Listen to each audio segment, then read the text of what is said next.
Cantique numéro 459. 3, 4. Oh mon âme, prends-la Seigneur, et que ta flamme brûle en mon cœur, que tout mon être libre pour toi, sois seul mon maître, ô divin roi. Source de vie, de paix, d'amour, vers toi je crie la nuit, le jour. Entends ma plainte, sois mon soutien, calme ma crainte, toi mon seul bien.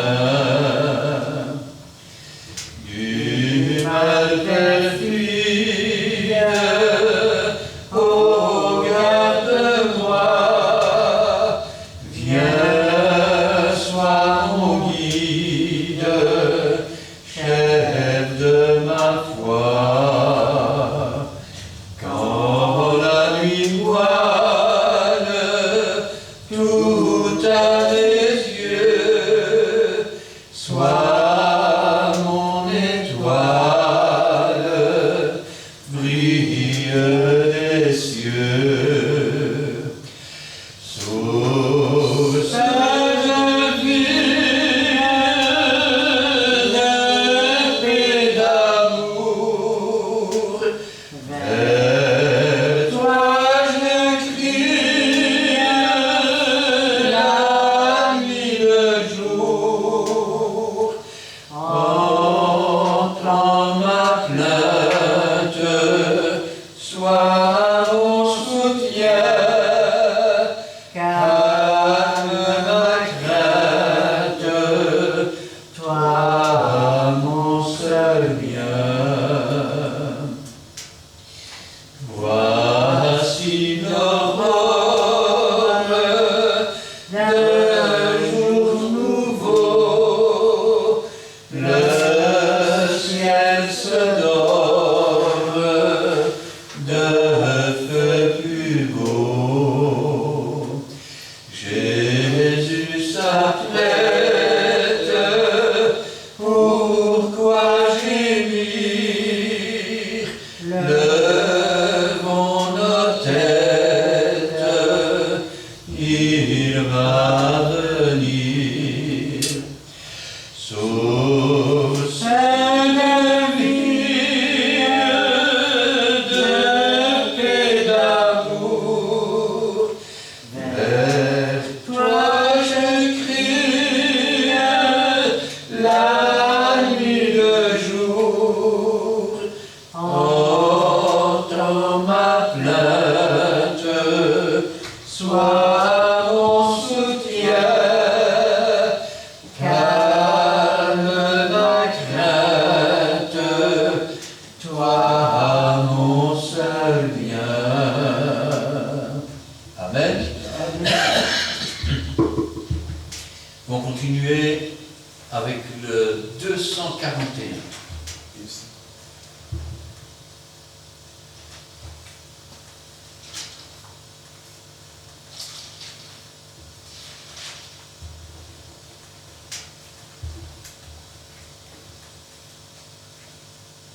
Trois, 4.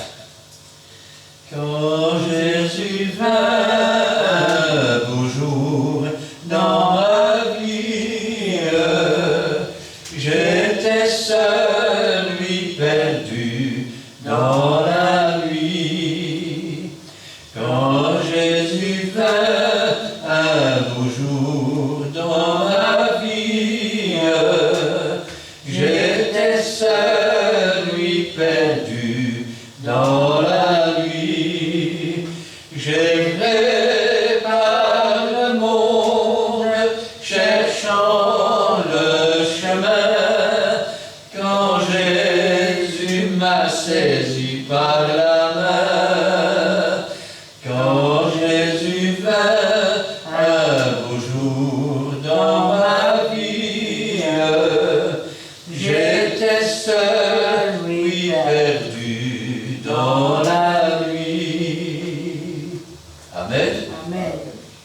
17.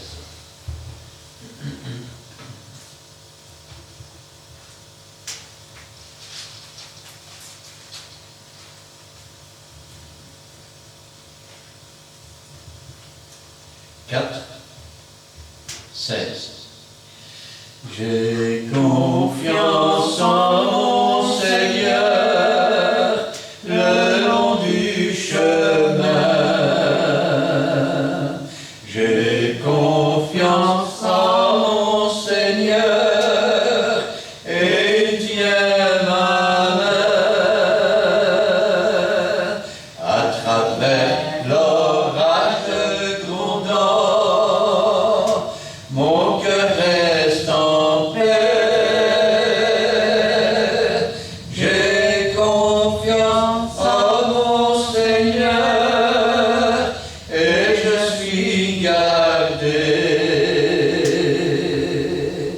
C'est l'ami fidèle, le plus tendre ami, en toute assurance, je m'appuie sur lui à travers l'orage grondant. Mon cœur reste en paix. J'ai confiance en mon Seigneur et je suis gardé. Amen. Amen. Cet après-midi,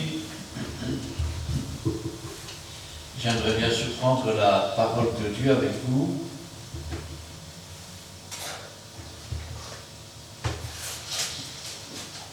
J'aimerais la prendre dans l'évangile de Luc,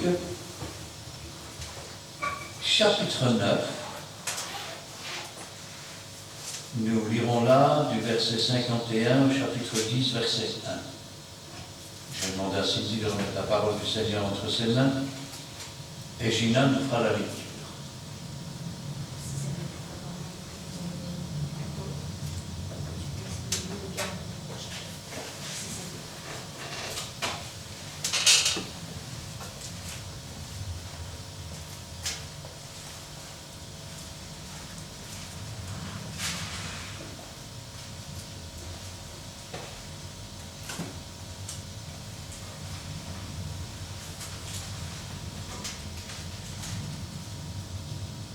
Nous lisons la parole de Dieu dans le livre de Luc, chapitre 9, verset 51 jusqu'au chapitre 10, verset 1. Lorsque le temps où il devait être enlevé du monde approcha, Jésus prit la résolution de se rendre à Jérusalem.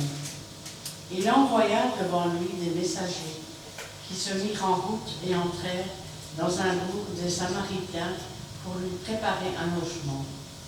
Mais on ne le reçut pas, parce qu'il se dirigeait sur Jérusalem. Les disciples Jacques et Jean, voyant cela, dirent : « Seigneur, veux-tu que nous commandions que le feu descende du ciel et les consume ?» Jésus se tourna vers eux et les réprimandant, disant : « Vous ne savez de quel esprit vous êtes animés, car le Fils de l'homme est venu, non pour perdre les âmes des hommes, mais pour les sauver. » Et ils allèrent dans un autre bourg. Pendant qu'ils étaient en chemin, un homme lui dit : « Seigneur, je te suivrai partout où tu iras. »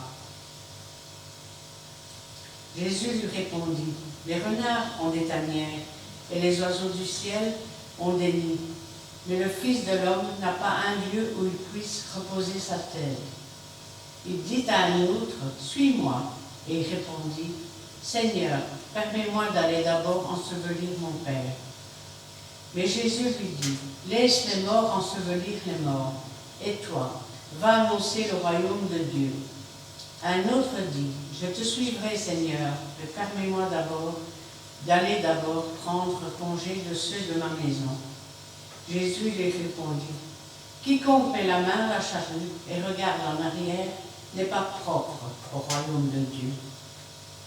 Après cela, le Seigneur désigna encore 70 autres disciples et les envoya 2 à 2 devant lui dans toutes les villes et dans tous les lieux où lui-même devait aller. Amen.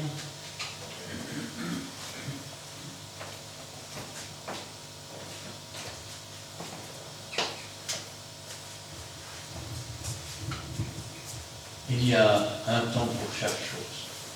Il y a un temps pour naître, un temps pour mourir, un temps pour grandir. L'Ecclésiaste dira qu'il y a un temps pour toutes choses. Et le temps était venu où il devait être enlevé. Enlevé du monde. Ce temps approchait. Et parce que ce temps approchait, Jésus prend une résolution, une décision, celle de se rendre à Jérusalem. Il n'est pas convenable qu'un prophète meure en dehors de Jérusalem. Il n'était pas convenable que le Fils de Dieu meure ailleurs qu'à Jérusalem. Et vous me direz, mais il a été crucifié hors de la ville. Rappelez-vous toujours que le mont du crâne, au temps de David, se trouvait à Jérusalem. Et que la tête de Goliath avait été plantée sur ce mont du crâne, juste en face de la muraille des Jébusiens, qui n'est autre que la prison dans laquelle sera mis Pierre plus tard. Alors, il décide de se rendre à Jérusalem. Mais à cette époque-là, on fait les choses avec patience, avec douceur. Je sais qu'aujourd'hui, il ne faut rien demander à personne parce que j'ai pas le temps. Et les gens courent dans tous les sens. Vous dites bonjour à quelqu'un, il vous regarde comme si vous étiez un extraterrestre. Ils ne sont plus habitués du tout à ça. Alors, en ce temps-là, on prenait le temps de faire les choses. Les jeunes diraient, en ce temps-là, ils étaient cool. Alors, il envoie devant lui des messagers. Un autre mot pour messager. Il envoie devant lui des anges. Il envoie devant lui des hommes qui vont livrer un message. Et ils se rendirent, ils se mirent en route et entrèrent dans un bourg des Samaritains pour lui préparer un logement. Vous voyez, on prenait le temps. Hein? Alors, quand je pense à cela, je me dis, Seigneur, les voilà partis dans un bourg de Samaritains. Qu'est-ce que c'est qu'un bourg? Un bourg, eh ben, c'est pas une ville. Mais c'est pas un village non plus. C'est entre les deux. Alors, une fois arrivé là-bas, chez les Samaritains, ils voudraient bien trouver une place pour le mettre, afin qu'il puisse dormir la nuit. Et regardez ce qu'on nous dit. On ne le reçut pas, parce qu'il se dirigeait sur Jérusalem. Le motif du rejet de Jésus, c'est parce qu'il se dirige vers Jérusalem. Or, s'il se dirige vers Jérusalem, c'est pour expier nos fautes, c'est pour obtenir la réconciliation avec Dieu, le pardon de nos iniquités, de nos péchés. Pourquoi ne le reçoivent-ils pas? Parce que dans ce village, ils ont une religion. Ils n'ont pas Dieu, ils ont une religion. Et rappelez-vous ce que disait cette femme samaritaine au puits de Jacob. Vous, vous dites qu'il faut adorer à Jérusalem, et nous, nous disons qu'il faut adorer sur la montagne. Cette montagne était en fait le mont Garizim. Et c'est là que, je vais dire, les Samaritains se réunissaient pour adorer Dieu. Il faut dire que la Samarie était une région un petit peu spéciale, puisqu'à un moment donné, un roi avait conquis cette région. Il avait déporté, un peu, vous savez comment on fait en Russie, il avait déporté une partie de la population juive, et puis il l'avait remplacée par population d'une autre contrée, avec des autres dieux. Et bientôt, les Juifs ont commencé à se marier avec ces femmes étrangères. Alors, la Samarie et les Samaritains ont commencé à être regardés par Israël, non plus comme des Juifs, mais comme des gentils. C'est comme ça qu'on appelle ceux qui n'est pas juifs, qui font partie des nations. Dès lors, il n'y avait pas de relation entre les Juifs et les Samaritains. Ils ne s'entendaient pas. Et comme ils ne se dirigeaient pas vers Garizim, vers le lieu de la religion, mais qu'ils se dirigeaient pour faire l'œuvre de Dieu, il a été rejeté. Combien d'églises aujourd'hui ont rejeté Jésus parce que Jésus ne va pas dans leur direction, parce que la parole de Dieu ne va pas dans leur direction, parce qu'ils s'opposent à la parole de Dieu. Ils résistent au Saint-Esprit, ils attristent le Saint-Esprit. Ils n'ont en fait qu'une religion. Rappelez-vous ce qu'avait dit Jésus à cette Samaritaine. L'heure vient, elle est déjà venue, où c'est ni sur cette montagne ni à Jérusalem, car les véritables adorateurs, ce sont ceux qui adorent en vérité et en esprit. Je vais le dire autrement. Quand tu dis, si tu ne prends pas ton baptême dans mon église, tu ne seras pas sauvé, tu es un menteur. Quand tu dis, si tu ne fais pas tout ce que moi je te dis, tu ne seras pas sauvé, tu es un menteur. Ce qu'il faut faire, c'est ce que Dieu demande, et rien d'autre. Quand tu dis que si tu ne donnes pas ton argent, tu ne seras pas sauvé, ce n'est pas vrai. Alors, on ne l'a pas reçu. Voilà de quoi fâcher les disciples, eux qui savent qui est Jésus. Mais avant de parler de ces disciples fâchés, nous pourrions peut-être parler de cette contrée. Dans cette contrée aussi, il devait y avoir des enfants malades, il devait y avoir des paralysés, des aveugles, des lépreux, des muets, des estropiés, comme il y en a d'ailleurs dans toutes les villes. Jésus aurait pu faire des miracles dans ces villes.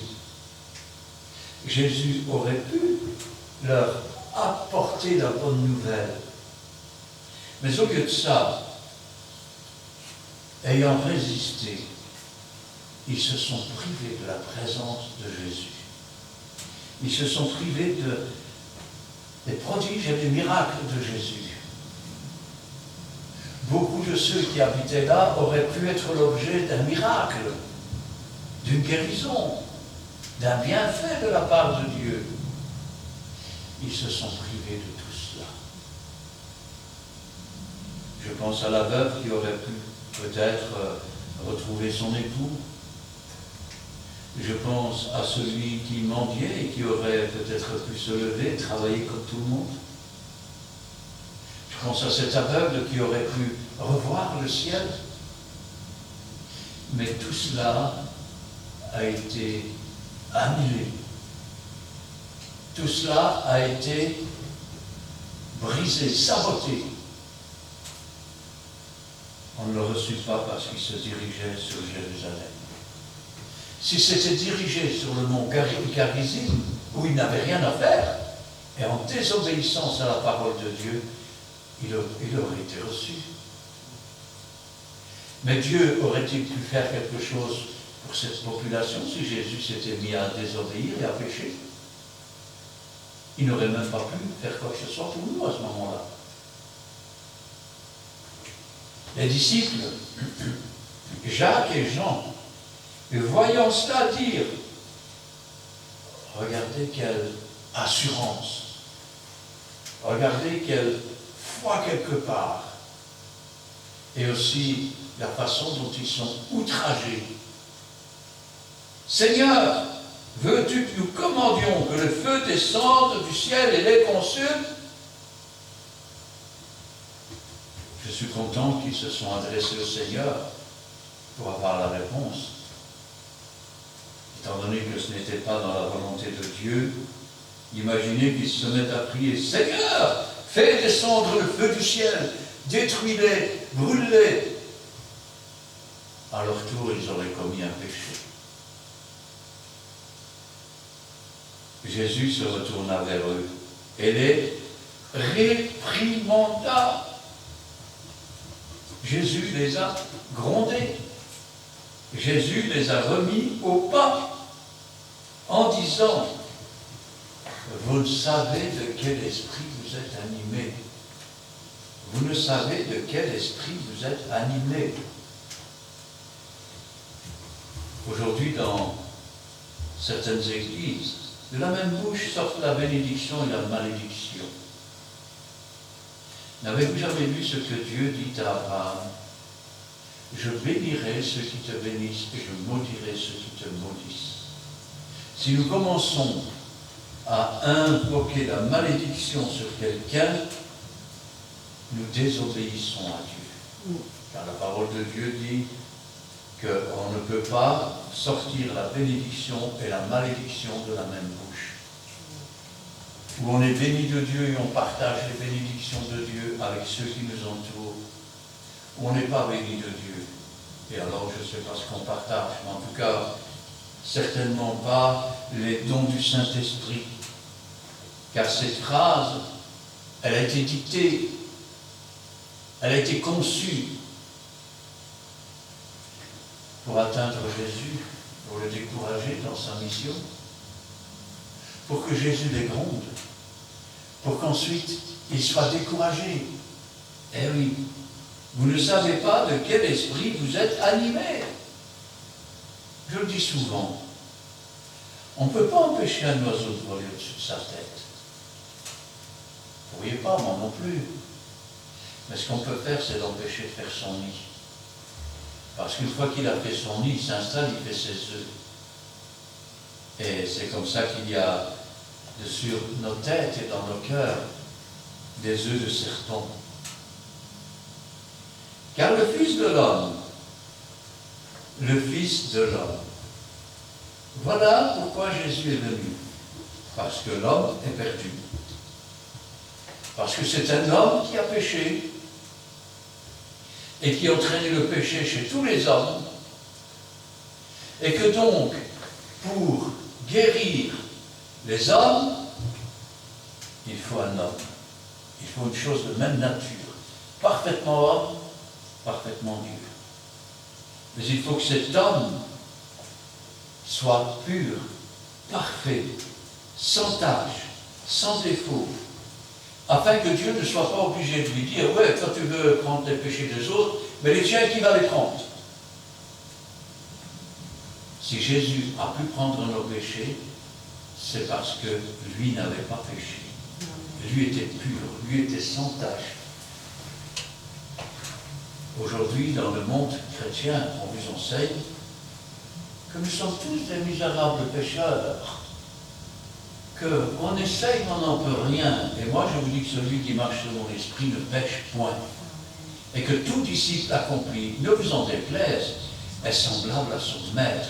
Avez-vous déjà vu Jésus mentir? Avez-vous déjà vu Jésus pécher? Ça n'existe pas.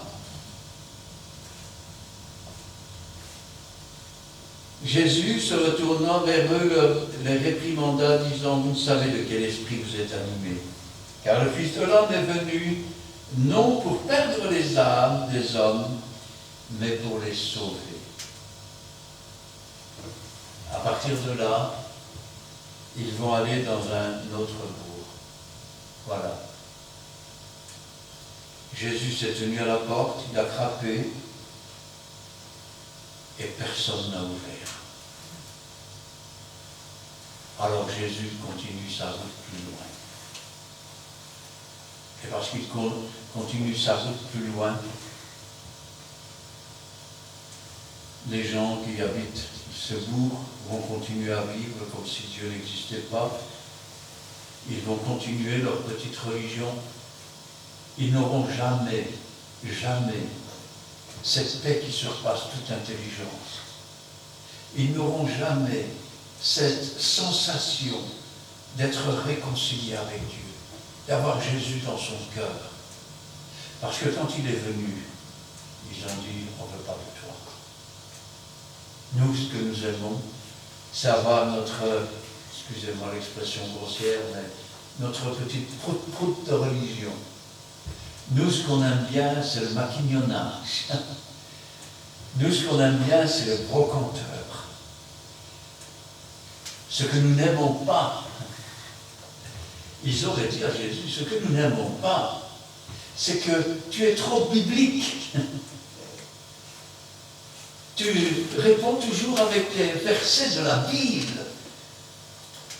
Nous voulons autre chose. Mais cette autre chose, c'est la mort. Cette autre chose, c'est passer à côté de la délivrance, passer à côté de la guérison. Et maintenant qu'ils ont fermé la porte au Seigneur, le Seigneur va aller dans un autre bourg. Et dans cet autre bourg, il va pouvoir guérir, sauver, délivrer.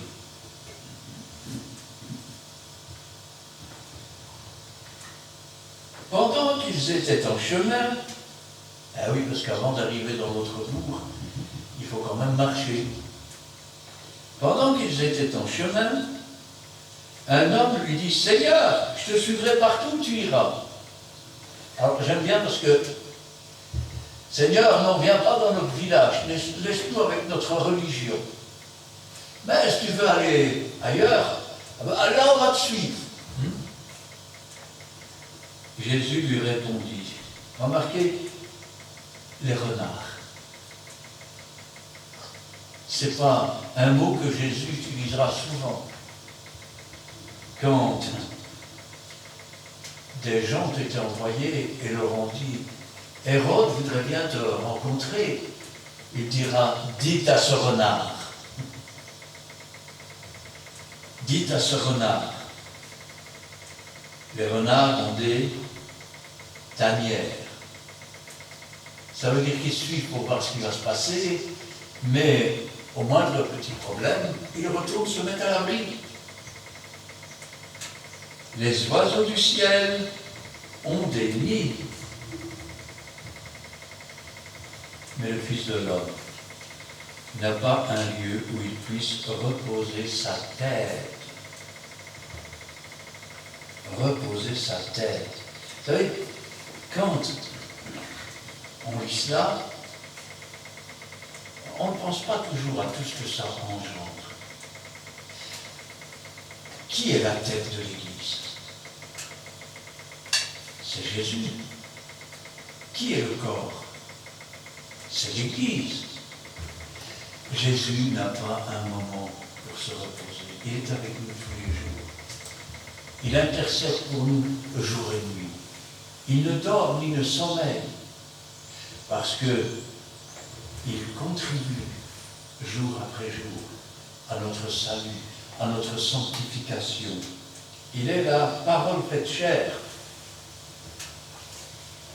Il dit à un autre, et là c'est Jésus qui parle, suis-moi. Jésus lance une invitation, suis-moi. Quel honneur. Pouvoir marcher dans l'empreinte du Seigneur. Il n'a pas dit passe devant moi, hein. Il a dit suis-moi.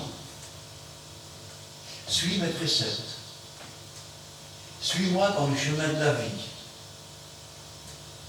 Et il répondit, Seigneur, permets-moi d'abord d'aller ensevelir mon père. Et vous direz, c'est légitime, son père est mort, il faut quand même bien l'enterrer. Regardez ce que Jésus va lui répondre. Laisse les morts ensevelir leurs morts. Je vais traduire autrement. Ton père est mort. Et il est mort dans son péché. Et ceux qui vont aller à l'enterrement sont des gens qui sont morts à cause de leur péché, car le salaire du péché, c'est la mort. Laisse ces morts enterrer leurs morts. Toi, viens. Toi, sors de la mort. Toi, entre dans le chemin de la vérité et de la vie. Suis-moi.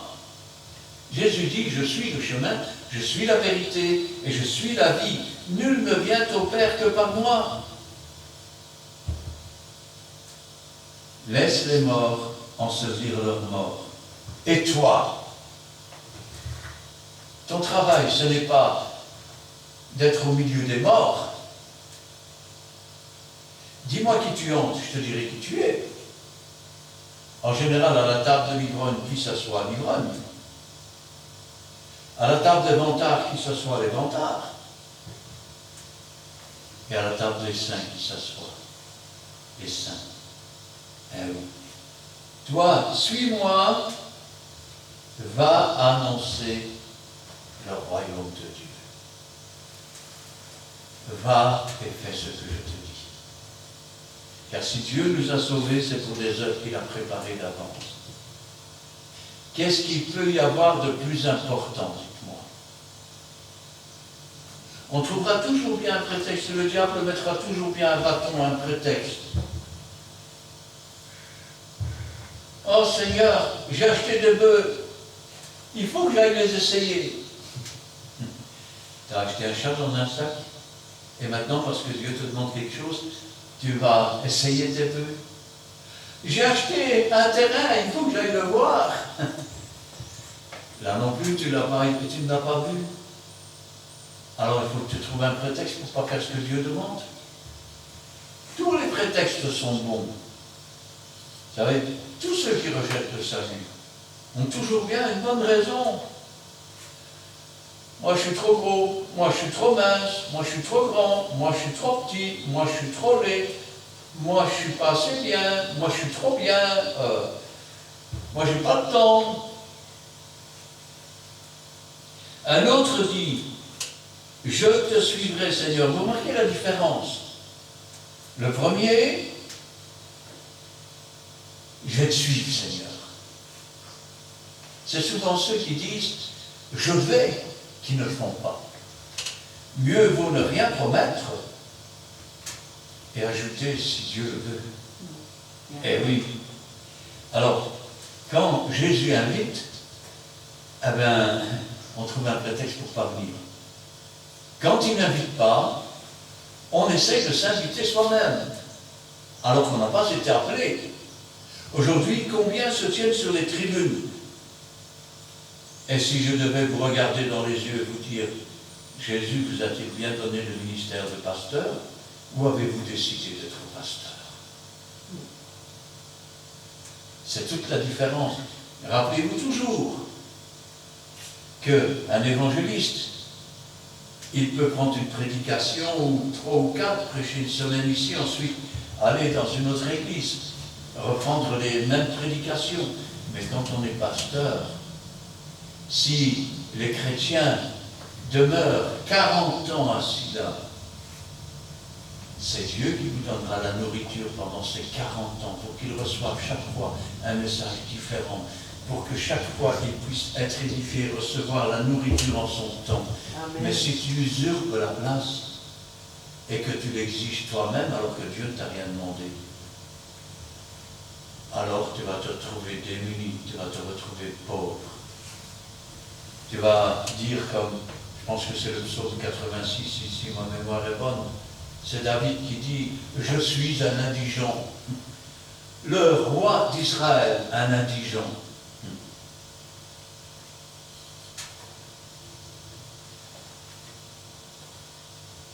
Un autre dit, je te suivrai Seigneur. Et puis il commence à mettre ses conditions. Mais permets-moi de garder ma religion. Permets-moi de... Je sais bien que toi tu dis ça, Seigneur, mais permets-moi de continuer à penser autrement. Permets-moi d'abord d'aller prendre congé de ceux de ma maison. Alors c'est lui qui décide qui vient ou qui ne vient pas. C'est lui qui décide ce qu'il va faire avant ou pas. Est-ce comme ça que ça se passe? Quand Jésus rencontre un apôtre et lui dit « Suis-moi », et l'apôtre laisse tout. Et il suit Jésus dans le chemin. Il ne s'impose pas, il ne pose pas de conditions. Je te suivrai, Seigneur, mais permets-moi d'abord d'aller prendre congé de ceux de ma maison. Laisse-moi retourner à ma maison. Je vais leur dire que, à partir d'aujourd'hui, je vais te suivre, Seigneur. Que croyez-vous qu'il va se passer? Sa famille va lui dire, mais non, tu te laisses influencer, reste avec nous, tu te rends compte, tu vas partir là-bas, et qu'est-ce qui va se passer? Hein? Tu n'as pas d'argent, tu n'as pas de travail, tu n'as rien, tu ne connais rien là-bas. Ici, tu es bien, ici, tu es chez toi, tu as tous tes amis ici, tu as ta famille, enfin. Vous savez, je me souviens de l'histoire de cet homme. C'est une histoire vraie. Ça se passait au 101 de la rue Jules Poussière, à Dampremy. Et cet homme était entré dans l'église complètement ivre. Complètement ivre. Et après la prédication, il était toujours ivre. Et il a demandé pour qu'on lui impose les mains. Et les pasteurs lui ont imposé les mains. Et quand la prière fut finie, cet homme n'avait plus aucun symptôme d'ivresse. Il était dans son bon sens. Et vous savez ce qu'il a fait? Il a dit au pasteur, je vais retourner au café. Je vais aller leur dire ce qui se passe ici et comment Jésus guérit. Le pasteur lui a dit, non, ne retourne pas en arrière. Ne retourne pas en arrière. Si tu y retournes, ce sera fini. Il n'a pas écouté. Il est retourné au café et a recommencé à boire. Jésus lui répondit, quiconque met la main à la charrue et regarde en arrière n'est pas propre au royaume de Dieu. Mettre la main à la charrue. Vous savez, quand on parle de charrue, on peut parler de beaucoup de choses. Il y a par exemple des alliances qui ne peuvent pas se faire. On ne peut pas s'asseoir au banc des moqueurs. On ne peut pas s'asseoir et s'associer avec des gens qui méprisent les paroles du Seigneur et qui font leur propre évangile à leur manière. Je vais le dire autrement, et ça, c'est un verset biblique. On ne met pas un bœuf et un âne à la même charrette. Vous savez pourquoi? Parce que sinon la charrette, elle va tourner en rond. Et quand je pense à ça, je me dis, Seigneur, quiconque met la main à la charrue. Il y a deux sortes de personnes dans les églises. Il y a une personne qui s'assoit dans le charrue et il chante. Qu'il fait pour moi ton service, Jésus mon sauveur. J'ai rien contre ce cantique, mais contre l'attitude qui consiste à s'asseoir dans la charrette, à se faire porter par les autres, pendant que les autres travaillent et qu'ils poussent un pas en avant pour le Seigneur. Eux sont toujours assis dans la charrette. Et 20 ou 30 ans plus tard, quand les anciens sont partis, ils sont là. Tu te souviens? Quoi? Mais du temps où il y avait des prodiges et des miracles. C'est bizarre, il n'y a plus rien maintenant.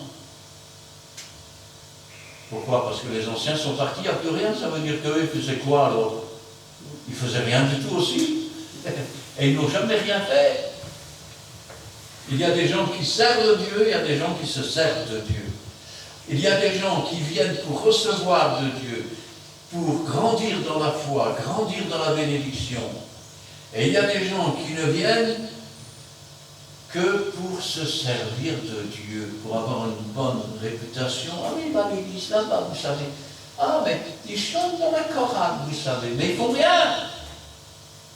Ils font rien pour Dieu. Jésus lui répondit, quiconque met la main à la charrue, il n'a pas dit quiconque s'assoit dans la charrue, et regarde en arrière. Rappelez-vous toujours, dans l'histoire d'Abraham, il devait quitter sa famille, sa maison, et il a emmené son neveu Lot.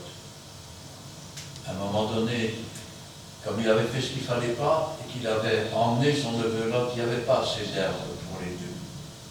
Et les bergers de Lot ont commencé à se disputer avec les bergers d'Abraham. Alors Abraham a dit, si tu vas à gauche, j'irai à droite, si tu vas à droite, j'irai à gauche. Et ils sont partis. Lot, sa famille et ses bergers, ils sont partis dans les plaines de Sodome et de Gomorrhe. Et quand la ville fut détruite, ils sont sortis. Lui, ses deux filles et sa femme. Et pendant que la ville était détruite, les anges avaient dit, ne vous retournez pas et ne regardez pas. Mais sa femme était attirée par Sodome, par les plaisirs de Sodome, par les mauvaises choses, les meurtres et tout ce qui se passait, les vols. Et elle s'est retournée. Elle a été changée en statue de sable. Rappelez-vous toujours les paroles du Seigneur. Si le sel perd sa saveur, avec quoi la lui rendra-t-on? Il est tout juste bon à être foulé aux pieds. Eh oui.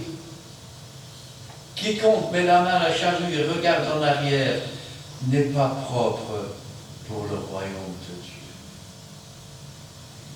Alors, deux qui se proposent de venir, mais Jésus connaissait le plus profond de leur cœur, le plus profond de leur pensée, et les motifs pour lesquels ils voulaient venir. Et puis Dieu en appelle un. Mais ça ne s'arrête pas là. Parce que celui qui l'appelle essaye de trouver un prétexte pour pas venir tout de suite. Après cela, le Seigneur désigna encore 70 autres disciples et il les a envoyés. Il les a envoyés 2 à 2 devant lui. Tout à l'heure, j'ai dit, Jésus appelait à le suivre. Maintenant, Jésus les appelle à marcher devant lui. Quelle est la différence?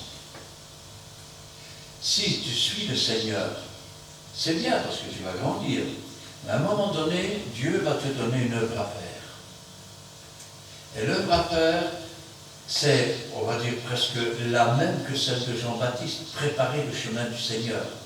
Et là, c'est toi qui vas passer devant. Mais tu n'iras pas n'importe où, n'importe comment. Il les a envoyés là où il allait bientôt passer. Préparer ainsi le chemin.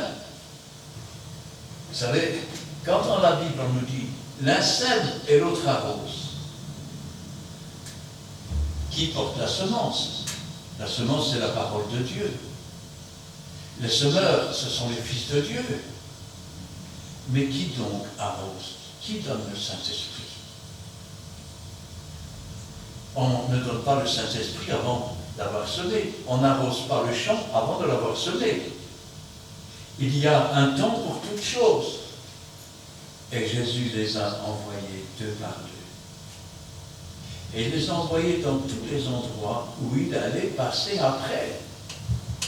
Ça veut dire que quand le Seigneur nous dirige, afin que nous allions et que nous parlions de lui, peut-être que la personne qui va entendre ne va pas accepter à ce moment-là.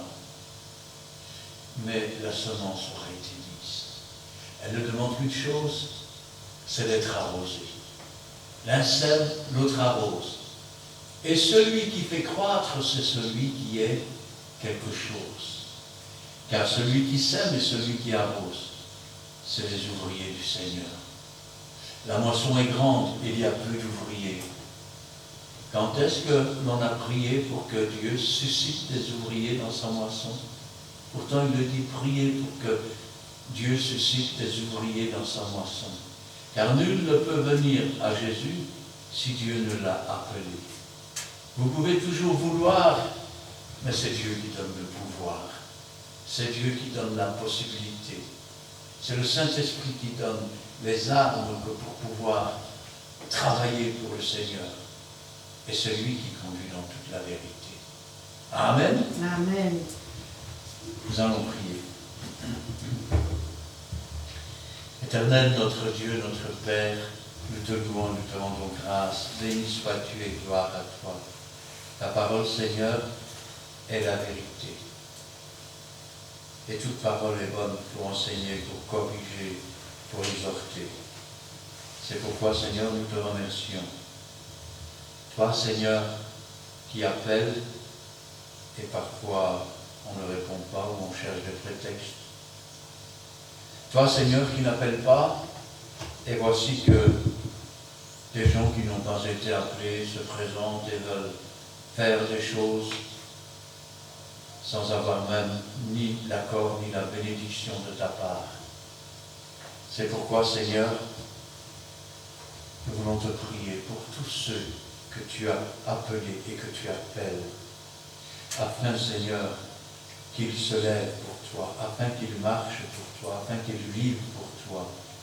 Et je veux te prier, Seigneur, non pas que le feu descende du ciel et les consume, Seigneur, mais tous ceux qui ne veulent pas te recevoir, mais qui veulent absolument, je vais dire, prétendre te suivre, alors que dans leur cœur, dans leur tête, il y a tellement de choses qui prennent ta place, afin que toi, tu les écartes toi-même, Seigneur, ou que tu les transformes. Afin, Seigneur, que ton évangile ne soit plus blasphémé quand on voit toutes les choses qui se passent dans le monde. Afin, Seigneur, que ceux qui entendront parler de toi sachent que tu es un Dieu saint, que tu es un Dieu fidèle, que tu es un Dieu d'amour, que tu es celui qui est et qui vient bientôt. Et nous t'attendons, Seigneur, alors que ta volonté soit faite et que toute la gloire t'en revienne. Gloire au Père, gloire au Fils et gloire au Saint-Esprit. Amen.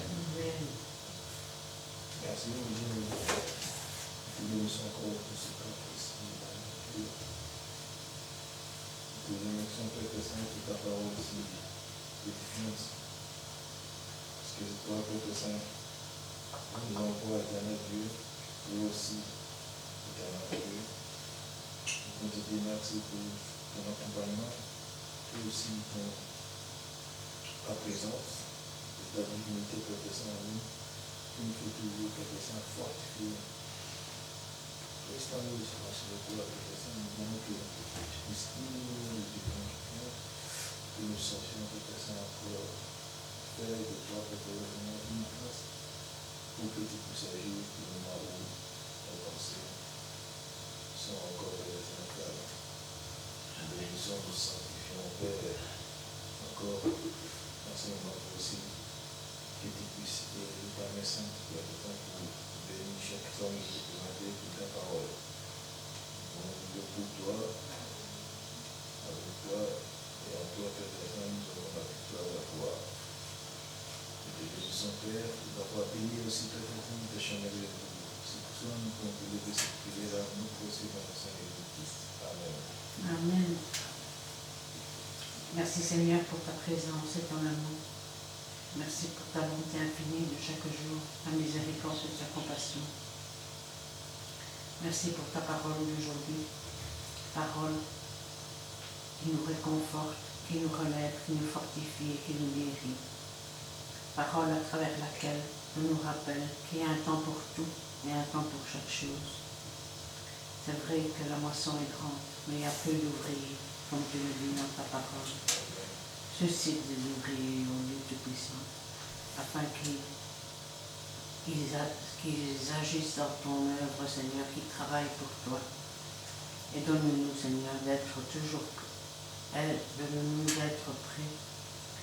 Et quand tu nous appelles, Seigneur, afin de nous lever pour toi, de travailler pour toi et de œuvrer dans l'œuvre que tu as préparée, Seigneur.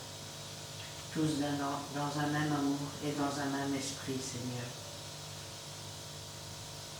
Sois toujours le premier, Seigneur, en toutes choses, Seigneur.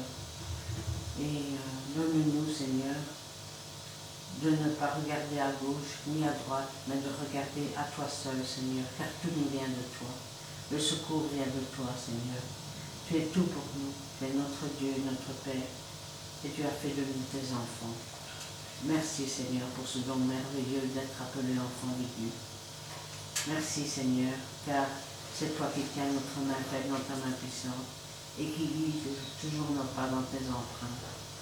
Merci, Seigneur, pour ton amour immense. Merci, Seigneur, car à travers cette parole, Tu veux, Seigneur, que nous soyons toujours debout pour toi, Seigneur, car ta parole est vraie, elle est pure, elle est une lampe sur notre sentier. Et donne-nous, Seigneur, de nous laisser, Seigneur, abreuver chaque jour par cette parole, afin d'être comme tu le veux, Seigneur, vrai devant toi. Sois loué, sois béni, sois glorifié, mon Dieu, dans le bon nom de Jésus-Christ. Amen. Amen. Merci Seigneur pour ta parole. Merci aussi pour ce que tu as fait, pour tout ce que tu fais pour nous. Je me remets entre tes mains. Aussi, tous nos plans de prière. Donc, spéciaux pour que tu puisses intervenir en façon que tu dois le faire. On te remet le chemin du retour. Et aussi cette semaine, que tu puisses revenir et nous gagner notre compétition. Autre chose. Merci Seigneur. Amen. Amen. Eh bien, nous terminerons avec le cantique numéro 226.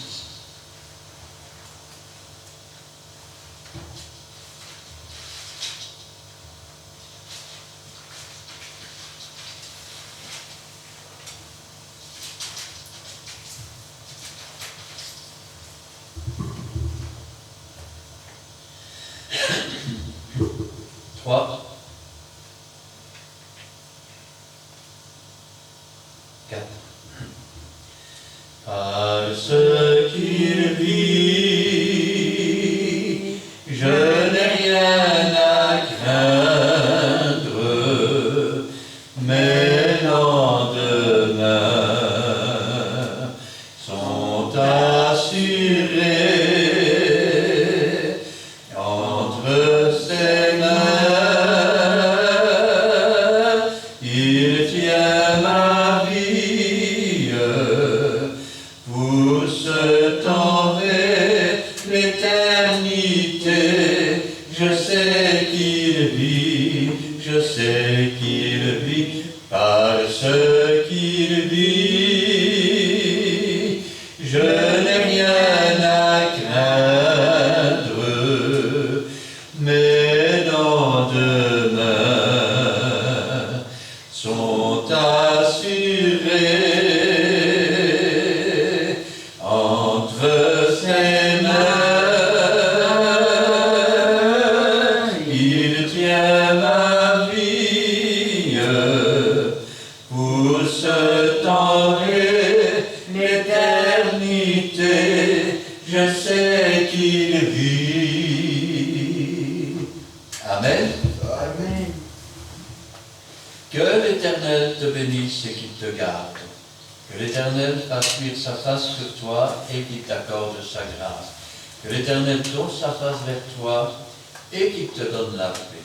Amen et Amen.